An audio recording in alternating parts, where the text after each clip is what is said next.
میں آپ کو یہ کچھ تلخ باتیں ہیں صرف اس لیے عرض کرتا ہوں کہ ہمارے جلسے آج، ہمارے جلوس نہ جانے کیسے برے اعمال کی نظر ہو گئے، جوکر بازی اور تماشے کی نظر ہو گئے۔ سٹیجوں پر کبھی ہنسی کھیل مذاق ہونے لگا، اور سننے کے لیے آنے والے ایسے آتے ہیں جیسے کوئی سرکس دیکھنے کے لیے جا رہے ہیں۔ کوئی پان کھا کر کے کھڑا ہے، کوئی گٹکے کے تمباکو کے تھوکتے ہوئے کھڑے ہیں۔ مجلس رسول ہے میرے عزیزو، یہ منبر رسول ہے۔ دیکھتے نہیں آپ نائبان رسول علماء اساتین ملت بیٹھتے ہیں، منبر نور کا ہم نے ادب چھوڑ دیا ہے۔ اسی لیے میں کسی پر یہ تان نہیں کر رہا ہوں، لیکن یہ حالات زمانہ میں آپ سے عرض کر رہا ہوں، ان اسٹیجوں کا وقار ختم ہونے لگ گیا، ان منبروں کی عزت ختم ہونے لگی۔ لوگ سلطان الاولیاء غوث العظم دستگیر کی تاثیر کی باتیں پوچھتے ہیں کہ اتنی تاثیر تھی کہ آپ جب بیان کرتے تھے تو کوئی مجمع 70,000 سے کم کا نہیں ہوتا، اور جب بیان ختم ہوتا تو ایسے اثر کرتا بیان کہ اس مجمع میں موجود کئی لوگوں کی روح نکل جاتی، کئی تو بے ہوش ہو جاتے، کئی تو وجد میں آ کر اپنے کپڑے پھاڑ لیتے تھے، اس لیے کہ رب ذوالجلال کی ملاقات کی باتیں، جنت کی نعمتوں کی باتیں یا جہنم کے عذابات کے خوف کی باتیں ایسے غوث پاک کی زبان سے نکلتی تھی کہ لوگ دم بخود رہ جاتے تھے، اور مجمع پر ایسا سناٹا طاری ہوتا کہ کوئی کسی اور چیز کی طرف توجہ تک نہیں کرتا۔ یہاں تک کہ ایک مرتبہ غوث العظم دستگیر رضی اللہ تعالیٰ عنہ بیان فرما رہے تھے، مجمع پر ایک چیل آئی اور چین چین چین کی آواز کرنے لگی، اور ظاہر سی بات ہے لوگوں کا حال کبھی کبھار ایسا ہوتا ہے، ادھر سے آواز آئی ادھر دیکھ لیا، ادھر سے آواز آئی ادھر دیکھ لیا، پیچھے کسی نے تھوڑا سے شور شرابہ کیا، سارے اس طرف متوجہ ہو گئے۔ یہاں منبر پر نائب رسول ہو، مقرر ہو، وہ بولتا رہ جائے، لیکن لوگ اس آواز کی طرف دیکھتے ہیں۔ میرے عزیزو، یہ مجلس رسول کی بے ادبی ہے، مجلس رسول کی توہین ہے۔ صحابہ کرام رضوان اللہ علیہ مجمعین کے آداب یہ تھے۔ اللہ کے نبی صلی اللہ تعالیٰ علیہ وسلم جب بیان فرماتے ہیں، ایسے بیٹھتے تھے کہ اگر ان کے اوپر سے رائی کے دانے اچھالے جاتے تو رائی کا دانہ زمین پر نہیں گرتا، ان کی گودوں میں گر جاتا۔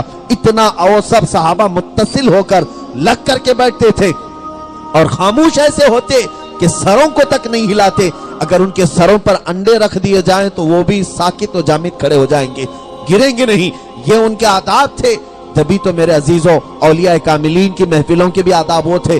آج آپ اپنے جلسوں میں آداب بجا لائیں، سب سے پہلے ان آداب کو ملحوظ رکھیں۔ باوضو بیٹھنا چاہیے، دل میں ایک نرمی لے کر بیٹھنا چاہیے، یہ سوچ کر بیٹھنا چاہیے کہ ایسی مجلسیں ہیں جس میں بنفس نفیس خود رسول اللہ تشریف لاتے ہیں، میرے آقا صلی اللہ تعالیٰ علیہ وسلم کی جلوہ گری ہوتی ہے، اور یہ اپنے ذہن و دماغ میں لے کر بیٹھنا چاہیے۔ اللہ کے نبی نے فرمایا، جہاں اللہ اس کے رسول کا ذکر ہوتا ہے، رب تعالیٰ کی رحمت کے ملائکہ اترتے ہیں اور پوری مجلس پر اپنے پروں سے سایہ کرتے ہیں۔ جب ایسی مجلسیں ہوتی ہیں تو پھر ہمیں دوسری طرف توجہ دینے کا خیال کیوں آتا؟ سرکار سیدنا عبد القادر جیلانی رضی اللہ تعالیٰ عنہ مجلس میں بیان کر رہے ہیں، چیل کی آواز آ رہی، چلا رہی، کچھ لوگ ادھر ادھر دیکھنے لگ گئے۔ یہ توہین ہے، یہ بارگاہ غوثیت کا جب بیان ہو رہا ہو تو اس طرف توجہ دینا بے ادبی خیال کیا جاتا تھا۔ تو غوث پاک رضی اللہ تعالیٰ عنہ نے کچھ نہیں کیا، صرف اپنی نظریں اس چیل کی طرف اٹھائی۔ ایک نظر اٹھنا تھا کہ چیل کا منہ الگ اور دھڑ الگ ہو کر گر گیا، تڑپتی ہوئی زمین پر آ گئی، مر گئی، اور غوث پاک اپنا بیان جاری رکھتے رہے۔ مجمع میں سناٹا ہو گیا۔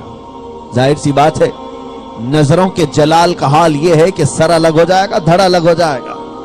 پھر سارے خاموش ہو گئے اور پورا بیان مکمل ہوا، اور خاموش ہونا بھی ہے۔ وہ جلال بھری نظر جو چیل پہ پڑی کہیں یہاں پڑ جائے تو۔ غوث پاک رضی اللہ تعالیٰ عنہ کا بیان ختم ہوا، اور پھر آپ منبر سے اتر آئے، اس چیل کے پاس گئے، اس کا جسم اٹھایا، ٹھنڈا پڑ چکا تھا، بہت دور اس کا سر پڑا ہوا تھا، اس کی منڈی کو لیا، اس کے منہ کو لیا اور دھڑ کو لیا، دونوں کو جوڑا اور کہا قم باذن اللہ، اللہ کے حکم سے اڑ جا۔ وہ چیل پھر زندہ ہوئی اور اڑتی چلی گئی۔ مجمع میں آپ نے فرمایا کہ اللہ رب العزت نے عبد القادر کو یہ قدرت عطا کی ہے